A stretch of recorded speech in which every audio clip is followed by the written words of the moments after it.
Življenje po smrti, resnica o vicah, nebesih in peklu.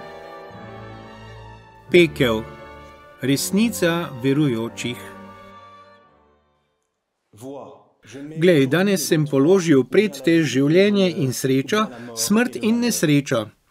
Tokrat vam bomo spregovorili o dokaj žgoči temi, žgoči v vseh pomenih besede. Gre za pekel, kraj, v katerega so poslani demoni in vsi, ki umrejo v stanju smrtnega greha.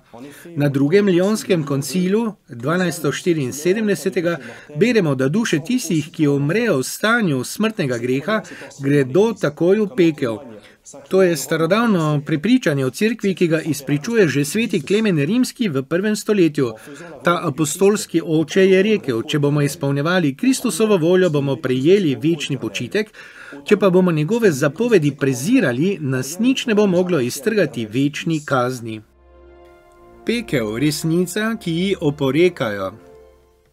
Kot vsaka mati opominja svoje otroke, naj se ne igrajo z ognjem, nas cerkev vsa stoletja ni prenehala opozarjati o nevarnosti pekla, zato da bi se duše izognile pogubljenju. Toda danes ne le, da več ne vpijejo, pozor, ogenj, ampak še celo trdijo, da ni ognja. Ne govori se več o peklu in za večino tako pekel ne obstaja. Vendar je vera skladna celota, kjer se vse povezuje.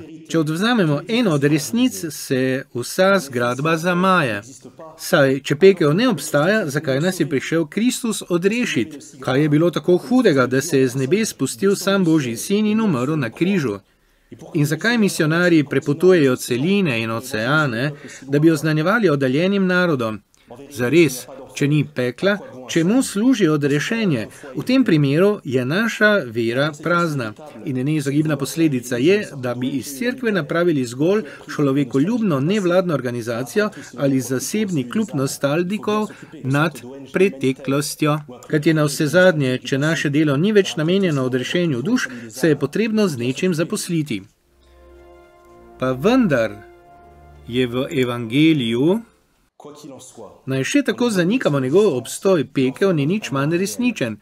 Katekizem katoliške cerkve pravi, nauk cerkve zatrjuje obstoj pekla in njegovo večnost.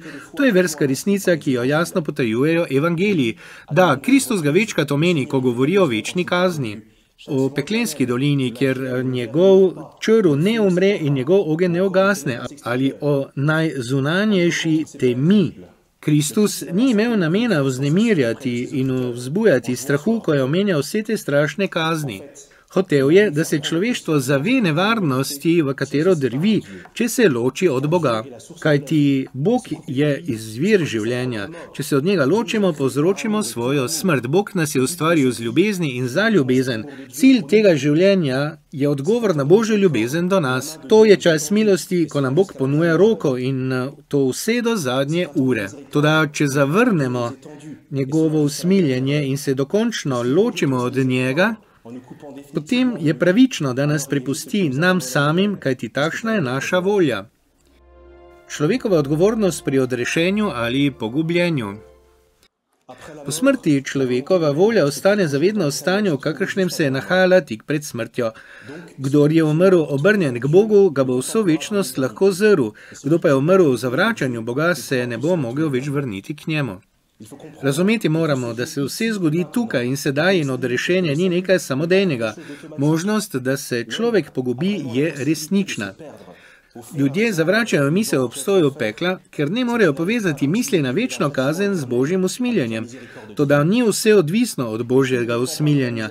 Svojo vlogo odigra tudi naša svoboda in ta je povsem sposobna zavreči Božje usmiljenje. Na nek način ima žalostno moč, da Boga ovira, da bi nas odrešil.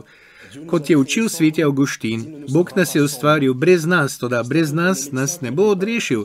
Podobno kot zdravnik, ki ne more ozdraviti bolnika, če mu ta ne dovoli. Nekako tako kot telo, ko ni zdravljeno, končno umre, tudi duša, za katero ne skrbimo, nujno konča v smrti. Večnost kazni v peklu. Toda telo je umrljivo in mora umreti s častno smrtjo, duša pa je nesmrtna in mora umreti z večno smrtjo, lahko pa tudi živi večno življenje. Oburil stajenja, ko bodo po božji vsemogočnosti vsi vstali s telesi, bo vsako telo deležno določenega stanja duše, bodisi nebeške tolažbe ali peklenskih muk. Zavedamo se, da se te besede marsikomu lahko zdijo trde, toda ne prihajajo od nas, ampak od Gospoda. In tako kot njemu, tudi nam ne gre za neko vlivanje strahu v ljudi. Da, Božja volja je, da bi bili vsi rešeni in da se nihče ne pogubi, zato je daroval svojega sina na križu. Bog se nas je usmilil, zato bodimo tudi mi usmiljeni do sebe in se pustimo odrešiti njegovemu sinu. Amen. Naslednji video: kazni v peklu.